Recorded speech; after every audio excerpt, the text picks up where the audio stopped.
I am an uncultured swine. Probably a weird thing to start a video with, but it's kinda true. As much as I try to keep experiencing new games and stories through that medium, I've let other mediums of storytelling fall to the wayside. I keep falling in and out of reading, I barely watch movies, and I found it hard to stick to and make time for things that aren't games. Whether this is just because of how I am or just a fault of mine, I've tried to slowly correct it by branching out into new media. After all, as an aspiring writer and dev, it's good to experience widely. And thankfully, shows have begun to stick again thanks to finding stuff that's a lot more my style, mostly in the field of anime with strange psychological thrillers. Although they may be basic to some, Death Note and Death Parade are my jam, along with everything else in this more psychological genre. While immediately appealing thanks to either the strange games or the intense mind games, both of which are framed with the same spectacle of a shonen battle, they have a lot more depth in how they take strange, high-stakes concepts and use them to delve deep into the human aspects and psyche of the characters. They're entertaining with the mind games, but also thought-provoking with the questions they pose. Combine that with gorgeous animation and VA, and you've got some good shows that finally managed to keep my attention and broaden my views. And one such show in this category is the 2012 sci-fi detective anime, Psycho-Pass.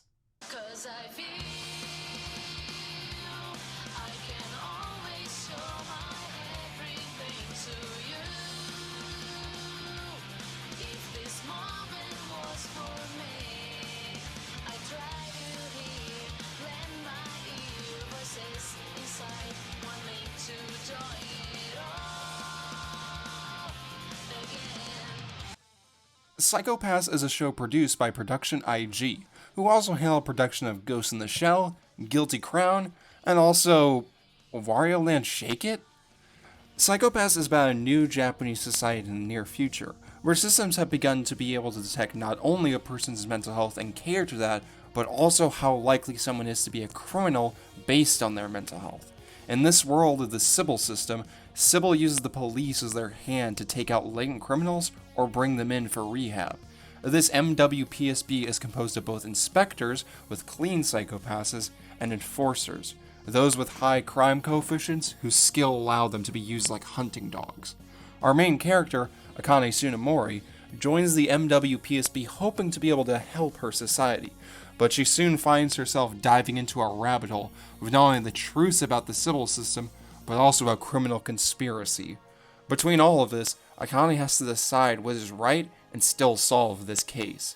The show received critical acclaim with its first season for the incredible world and premise, a well-written cast with lots of depth, wonderful animation and voice acting for both sub and dub, and heavy themes that ask the audience to question themselves, their morality, and what society should be.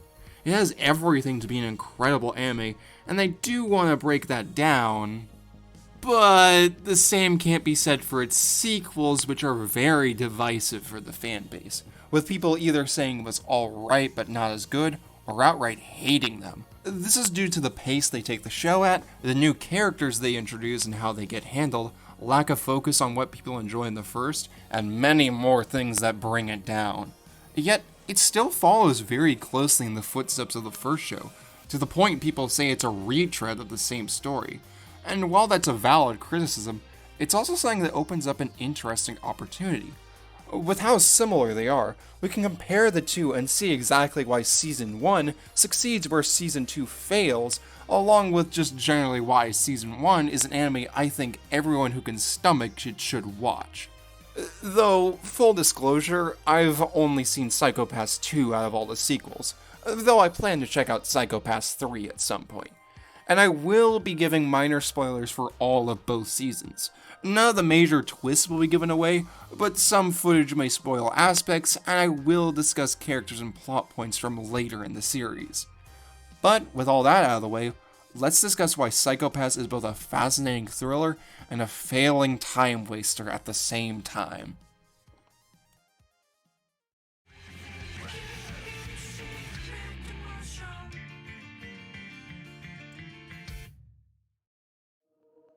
Perhaps the most well-known part of Psycho-Pass is the strange world it builds up, with a futuristic Japan, the Sybil system, and the titular Psycho-Passes. As I said in the intro, the show is based around the premise of a system being set up in Japan that can analyze every part of a person and decide not only their mental well-being, but also where they should work and if they will commit crimes.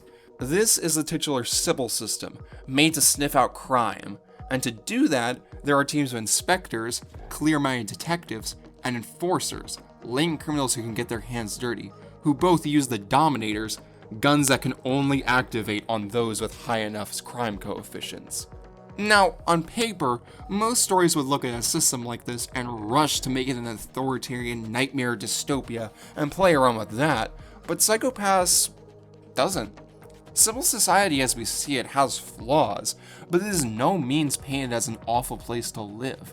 People live happy lives, not out of ignorance, but genuinely living normal lives.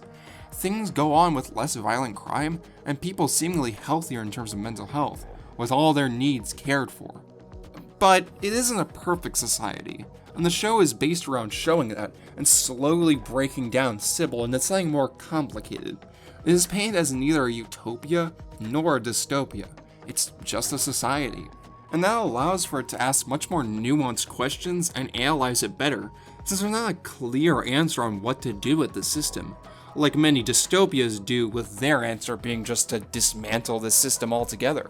Sybil itself opens up many questions on the nature of people, which we'll delve into as well, but it also asks many questions of society, such as whether it's better to have everyone doing their best for the world, or what makes them happy. How much are we willing to give for safety, and whether a perfect society like this would even be fulfilling to live in. Overall, Psycho-Pass offers a breath of fresh air from most typical dystopias by offering a well-functioning, mostly humane, yet heavily flawed society. Even the darkest secrets of Sybil aren't total black stains on what it is, just uncomfortable complications. It wishes for the viewer to decide themselves whether Sybil's world is ideal, horrifying, or somewhere in the middle. Does it just show what's already there in humanity, or is it misunderstanding what it means to be human? But the show doesn't give a clear answer. And these intricacies of the system are used to create fascinating plot twists that play on the expectations for a system like this and what we already know, with loopholes to get through it and blind spots becoming major plot points. It lulls the viewer into a sense of security with what they know, and then rips it away to create mysteries that shock not only the characters, but also the viewer. And it does all of this while still presenting these twists with the same nuance as the rest of the world. And this is an area where Psycho-Pass 2 slips up in terms of its writing, as the additions it makes to the Sybil system's lore and how it was made shifts that gray and gray morality into much more of a black and white. At points it manages to keep that nuance it had with leaving it up to the viewer, but with others it points to something and it says, here is the problem with the system, if you just get rid of it, everything is so much better. And while that works, that angle of corruption removes some of the uncomfortable nuance from the original, where you cannot completely condemn those deeper workings of the system. It asks the viewers to think far less on those deep questions with no answers, and instead spoon-feed simple, straightforward solutions, and it's way less satisfying because of it. But beyond the deeper themes and analysis, Psycho-Pass also just builds up a nice setting with its Japan. It's that sort of world building where it's something so fleshed out that you can get completely lost in it, but not too much to where it's overwhelming. It explores aspects such as the ministries built up around Sybil, the inner workings of the MWPSB, how ordinary life is affected by psychopasses, how the internet works in this age, and how the changes to society forever changed people's lives. It looks at all of this on both the large scale, but also on a much smaller scale through characters like Saiga or the early arcs. Not to mention that the aesthetic and way the world builds itself around all this near-future technology is just so lovely and interesting. From the Dominators, to personal assistants, to the web, to even the smaller pieces of technology. These aspects combined make Psycho-Pass's world one that you want to explore and get lost in every corner of. But world building alone can't make a good show, so let's delve into how the characters steal the show.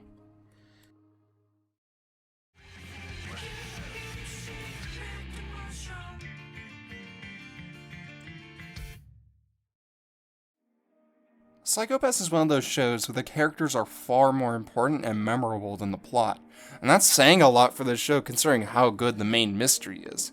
Though it makes sense that a show all about psychology would need some interesting characters to break down. Each member of the MWPSB is charismatic and fun to watch, adding something to the team in their own ways and having really great chemistry. The main trio of Akane, Kogami, and Ginaza are all great on their own, and also make for really nice dynamics. They serve as an excellent backbone for the story, especially Akane, who we'll delve into later. And as you'd expect from the premise of the show, we get to not only see just this fun front, but also the deeper layers of their character, how they think, and their inner demons. Not everyone gets this treatment though, as some members of the team don't get too much time dedicated to them, but everyone else is really fascinating to analyze. We get to explore so many facets of these characters with how they feel about their society, their investigations, their day-to-day life, and each other. It allows each character to have these weird quirks and nuances we wouldn't expect or normally see in other shows. As the story progresses, we see these aspects of them change, or more interestingly, we get to see sides they kept hidden before, and they begin to grow and change into their true colors. This character development is one of the best aspects of the show, as we see these characters' different philosophies slowly changing each other, and taking them in directions we might not expect, such as Akane and Ginaza. Akane's arc in particular is probably one of my favorite aspects of the show, as she starts out as this plucky, impressionable recruit with no idea about the darker parts of her society, and eventually with the influence of the enforcers she was told not to listen to, she grows into a hardened detective with a strong idea of what she wants from the society, and she is easily my favorite character because of it. Kogami and Ginaza get similar growth, though their arcs more so focus on letting go of the limits they put on themselves and finally opening up to their true selves. But these arcs are somewhat spoilery, so I'll just say they're great, and Ginaza easily became one of my favorites with his arc. This sort of development really helps to draw us into these characters and feel more personally attached by the end of the show. Seeing them find their conclusions where they are comfortable being their authentic selves, rather than hiding behind who they should be, is really powerful, and we'll touch more on that later when we discuss the themes of the show. And all these praises for the character writing applies to our cast of antagonists as well. While they don't get the growth our main cast does for obvious reasons, we get to delve deep into their psychology throughout their arc, and these criminal minds are just fascinating to explore. Each of them has their own philosophy behind what they do that showcases a supposed flaw in the Sybil system. Hearing each of them talk about their beliefs and why they do what they do is just fascinating, especially with the head of it, Makishima. Without getting too much into spoilers, Makishima makes for the perfect antagonist, as someone who stands against the Sybil system. A man of pure philosophy and emotion, against a world built on logic and reason. He carries himself with such an air to him that he is just captivating any time he's on screen or does one of his monologues. He's just a villain that you love to hate, while also just upping the stakes any time he shows up directly. A perfect blend of charisma and drama. We'll discuss more of his philosophy in the theme section, but just know that he helps to make the first season as great as it is. And how does Psychopaths 2 fare in terms of its cast? Not that great. The second season introduces a lot of new characters with a new inspector, enforcers, and villains, and most of them just don't work as well as ones. So let's break down why. The problem is just that many characters just don't get time dedicated to them at all. We don't get the time to understand Togane like we understand Kogami, or to understand Shimotsuki like we understand Ginaza. Some of them get basically no time to be developed, and this results in them feeling much simpler, since they don't have the time to flesh them out and show more aspects of their character. They end up far too static. Not to mention that for most, these new characters end up kind of unlikable, especially with Shimotsuki. They don't have the same charisma or dynamics that make them work like how someone like Ginaza did. This also affects the villains we focus on in Season 2, as many of them lack the same kind of philosophy and motive behind things that the first series did. A lot of them feel either generic or have basically no motive or reason to them, and are just there to push the plot along. A few minor villains still hit the mark somewhat, but the way they're presented ends up feeling a lot more like they're trying to just get shock value out of what they're doing, rather than dive into the character. The only villain that somewhat matches the charisma and philosophy the original villains did is Kamui. They are interesting to watch and see talk, and their motives are intriguing, but it loops back to the problem I mentioned of Psycho-Pass 2 being much more direct with its threats, as Kamui doesn't really have an ideological stance against Sybil, just a more direct and tangible reason relating directly to them. It's a disappointment in comparison to Makishima. In the end, it feels like they had some good ideas that they just couldn't deliver like Psycho-Pass 1 did. But speaking of delving into characters' minds, let's finally dive into the theme Psycho-Pass tries to tackle.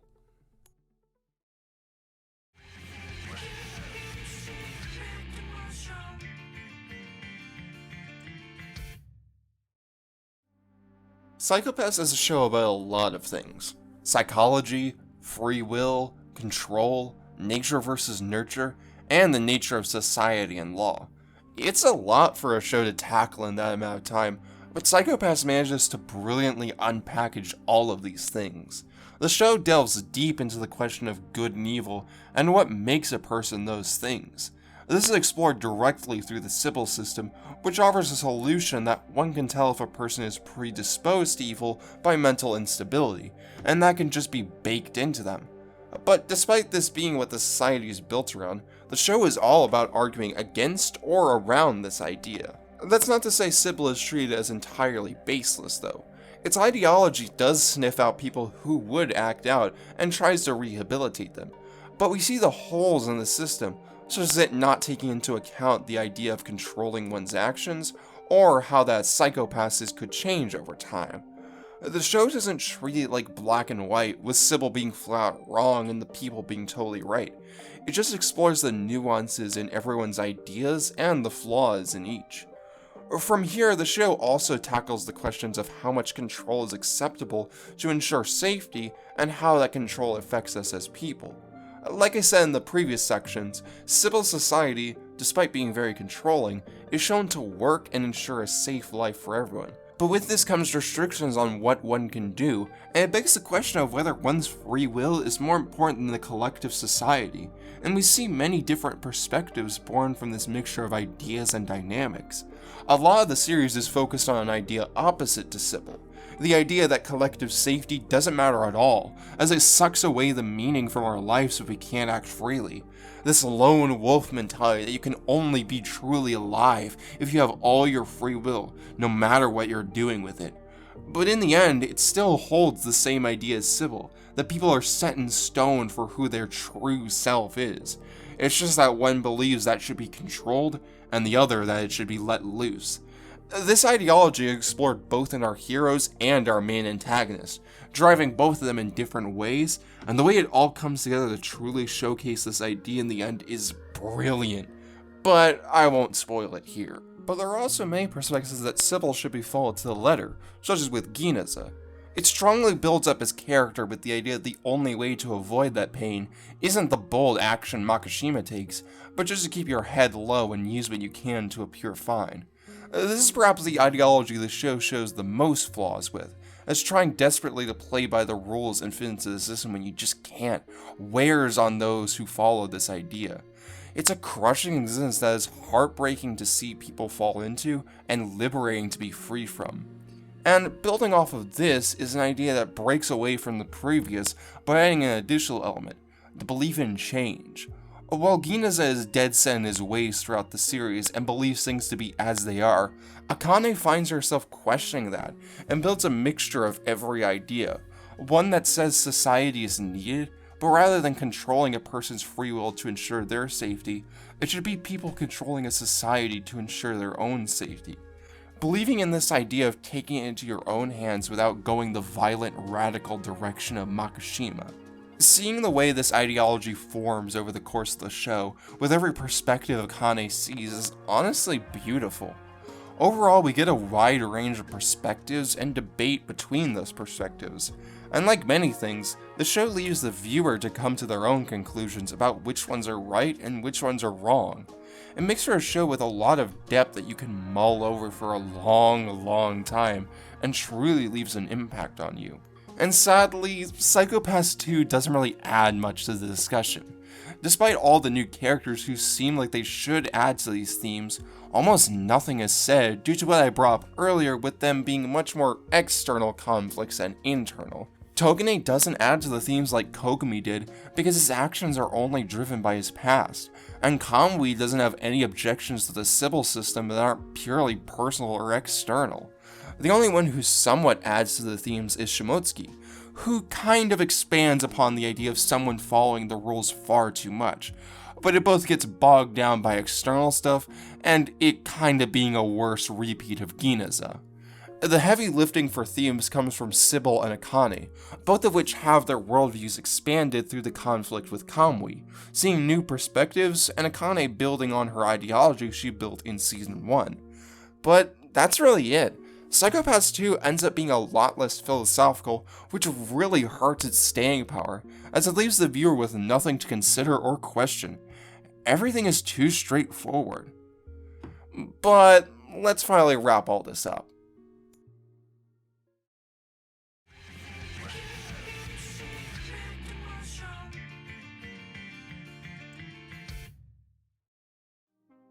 Before we wrap up, I want to dive into why there is such a difference between Psycho Pass 1 and 2, because it's interesting that despite 2 trying to follow so closely in 1's footsteps, it fails spectacularly. So, what elements did it miss along the way?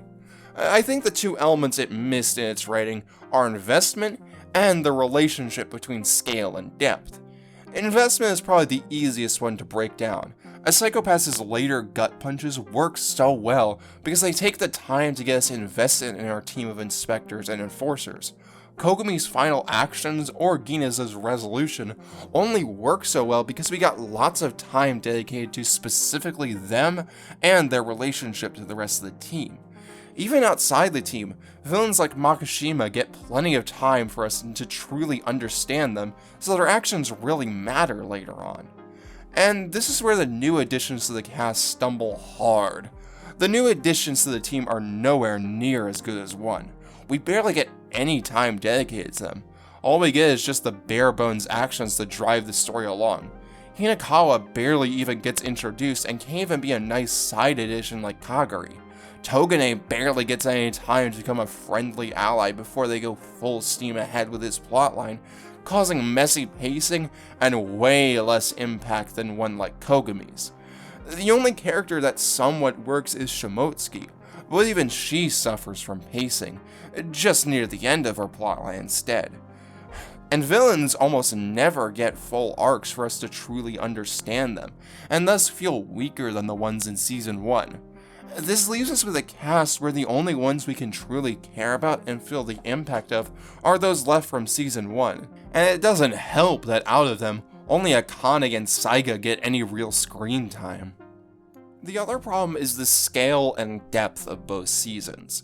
Psycho Pass 2 clearly tries to follow in the same events as Psycho Pass 1, but just upping the ante to be a good sequel. And this is an approach that could have worked, but while it gives greater scale to the story, it has almost no depth compared to Psycho Pass 1, which, while it goes much smaller scale with its events, with the exception of the Helmet arc, which even then is more grounded than the military arc, spends a lot of time diving deep into them. It's a bit hard to explain, but while the events themselves are usually small, with maybe 1 or 2 murders for most arcs, we spend a lot of extra time getting to understand our villain, see the progression of the case, and dive into how it reflects on the greater world of Psycho Pass and our cast of characters. The artist arc is probably the best example of how a really small event allows us to dive into many nuances. But Psycho Pass 2 only kinda gets one of these things, which is showing us more world building, but otherwise, it's mostly just action that happens, usually without any of the detective stuff or mystery Psycho Pass 1 had, even in its most action-packed arc. Villains are also much more basic too, and it leaves these crimes not as something that reflects on them and makes us think, but usually just pure shock value and something to drive the main plot along. And that's not to say it doesn't work. Stuff like the hostage episodes really work. But in other areas, it just feels more bland and kind of insulting with the shock value. Especially because the pacing makes it so we can't feel the full effect on the characters, like how Makishima affects Akane for a few episodes in Season 1. So, while Psycho-Pass 2 tries to follow in the first series' footsteps, it fails to realize why the series was slow at the start, and also what it was really trying to say. Psycho-Pass was much more than just cool things happening in a cool world, and because of that, Season 2 doesn't feel like Psycho-Pass. But even if Season 2 was a miss, the first series still stands tall due to these elements. Every episode has something to say, and it takes the time to let it say these things, and let us get fully invested with the characters and world. It's a deep dive into psychology and cyberpunk that I adore so much. Even if the other products in the series are more mixed, Psycho-Pass stands as a very influential series that gets referenced quite a bit. It still has a big following and fan base. I'm excited to follow it again once I catch up on other things. If you made it this far and the minor spoilers haven't ruined it for you, go check out Season 1. And if you want to give it a shot, maybe Season 2 as well. It's at least an interesting watch. But that's all for now. See you guys in the next video, wherever that takes us.